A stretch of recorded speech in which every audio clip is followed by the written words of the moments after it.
ദൈവത്തിൻ്റെ അതിപരിശുദ്ധമായ നാമം വാഴ്ത്തപ്പെടുമാറാകട്ടെ. ഈ വിശുദ്ധ ദിവസത്തിലെ നമ്മുടെ വായന ഭാഗം സങ്കീർത്തനങ്ങൾ 129 മുതൽ 132 വരെ. ഇന്നത്തെ ചിന്തയ്ക്കായി എസ്രായുടെ പുസ്തകം 10-ാം അധ്യായം 1-ാം വാക്യം. എസ്ര ഇങ്ങനെ ദൈവാലയത്തിന് മുമ്പിൽ വീണ് കിടന്ന് കരഞ്ഞു പ്രാർത്ഥിച്ചു. അർത്തശ്രേഷ്ഠ രാജാവിൻ്റെ കാലത്ത് ബാബിലോണിൽ നിന്ന് യെരുശലേമിലേക്ക് വന്ന യഹൂദ ന്യായപ്രമാണത്തിൽ തികഞ്ഞ അറിവുണ്ടായിരുന്ന ശാസ്ത്രിയായിരുന്നു എസ്ര. സെരായാവിൻ്റെ മകനും അഹരോൻ വംശജനുമായിരുന്നു എസ്ര. യെരുശലേമിൽ കർമ്മനിരതനായി പ്രവർത്തിച്ചിരുന്ന ഒരു പുരോഹിതനും ആയിരുന്നു എസ്ര. സഹായകൻ എന്നതാണ് എസ്ര എന്ന പേരിൻ്റെ അർത്ഥം. യഹോവയുടെ ആലയം യെരുശലേമിൽ പുനഃസ്ഥാപിക്കുന്നതിന് സഹായിക്കുക എന്നതായിരുന്നു എസ്രായുടെ ദൗത്യം. ഈ പ്രഭാതത്തിൽ എസ്രായുടെ ജീവിതത്തിലെ ചില ശ്രേഷ്ഠ ഗുണങ്ങളെക്കുറിച്ച് നമുക്ക് ചിന്തിക്കാമെന്നത്രേ ആഗ്രഹിക്കുന്നത്. ഒന്നാമതായിട്ട്, അനുകൂലമായ ദൈവിക സാന്നിധ്യം അനുഭവിച്ച എസ്ര. ഹിൽക്കിയ പുരോഹിതന്റെ കൊച്ചുമകനായ എസ്രയ്ക്ക് യഹോവയുടെ ആലയം യെരുശലേമിൽ പുനഃസ്ഥാപിക്കുന്നതിന് ആവശ്യമായ എല്ലാ സഹായങ്ങളും ചെയ്യുവാൻ കഴിഞ്ഞു. അതിനായി ജനത്തെ ഒരുക്കുവാനും നേതൃത്വം നൽകുവാനും എസ്രായ്ക്ക് സാധിച്ചു. എന്നാൽ എസ്രായെക്കുറിച്ച് പറയുന്നത് ഇപ്രകാരമാണ്. എസ്രായുടെ പുസ്തകം 7-ാം അധ്യായത്തിൻ്റെ 6-ാം വാക്യം. ഈ എസ്ര ഇസ്രായേലിന്റെ ദൈവമായ യഹോവ നൽകിയ മോശയുടെ ന്യായപ്രമാണത്തിൽ വിദഗ്ധനായ ശാസ്ത്രിയായിരുന്നു. അവന്റെ ദൈവമായ യഹോവയുടെ കൈ അവന് അനുകൂലമായിരിക്കയാൽ രാജാവ് അവന്റെ അപേക്ഷയൊക്കെയും അവന് നൽകി.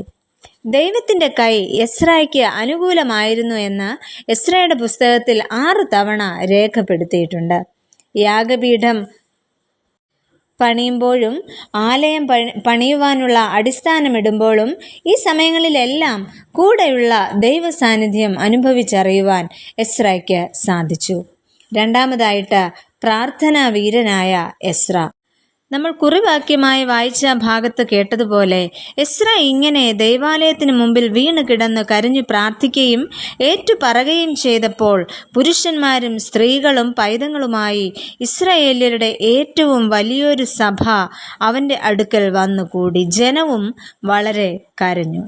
പ്രിയമുള്ളവരെ, ഇവിടെ നേതാവിൻ്റെ ശ്രേഷ്ഠ ഗുണമാണ് പ്രാർത്ഥന എങ്കിൽ ആ പ്രാർത്ഥന കണ്ടിട്ട് കൂടെയുണ്ടായിരുന്ന സകല ജനങ്ങളും പുരുഷന്മാരും സ്ത്രീകളും പൈതങ്ങളുമായി വന്നുകൂടിയ ജനമൊക്കെയും ദൈവസന്നിധിയിൽ കരഞ്ഞ് പ്രാർത്ഥിക്കുന്നതാണ് നമുക്ക് ഇവിടെ കാണുവാനായിട്ട് കഴിയുന്നത്.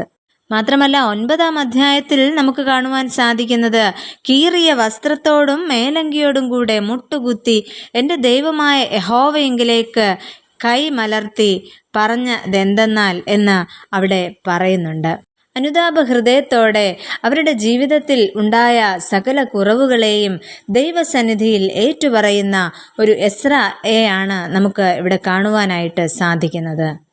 ശാസ്ത്രിയും പുരോഹിതനുമായിരുന്ന എസ്രായ്ക്ക് ദൈവത്തോട് കൂടെ നടക്കുവാനായിട്ട് സാധിച്ചു. പ്രാർത്ഥനയിൽ ഉറ്റിരിപ്പാനും ദൈവത്തിൻ്റെ സാന്നിധ്യം അനുഭവിച്ചറിയുവാനും സാധിച്ചു. നമ്മളെയും ഈ പ്രഭാതത്തിൽ ദൈവകരങ്ങളിലേക്ക് സമർപ്പിക്കാം. എൻ്റെ പ്രാർത്ഥനാ ജീവിതം എപ്രകാരമാണ്? എല്ലായ്പ്പോഴും എൻ്റെ കൂടെ ഉള്ള ദൈവിക സാന്നിധ്യം തിരിച്ചറിയുവാൻ എനിക്ക് സാധിക്കുന്നുണ്ടോ? അത്തരത്തിൽ അനുഗ്രഹിക്കപ്പെട്ട ഒരു ജീവിതം നയിക്കുവാൻ ദൈവം നമ്മെ ഓരോരുത്തരെയും ശക്തരാക്കട്ടെ.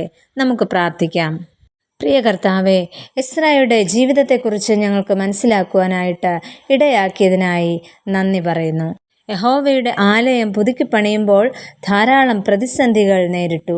എന്നാൽ കൂടെയുള്ള ദൈവിക സാന്നിധ്യം അനുഭവിച്ചറിയുവാനും പ്രാർത്ഥനയോടെ ദൈവകരങ്ങളിൽ തങ്ങളെ തന്നെ സമർപ്പിക്കുവാനും സാധിച്ചുവല്ലോ. അത്തരത്തിൽ ജീവിക്കുവാൻ ഞങ്ങളെയും അവിടുന്ന് സഹായിക്കണമേ. ആമേൻ.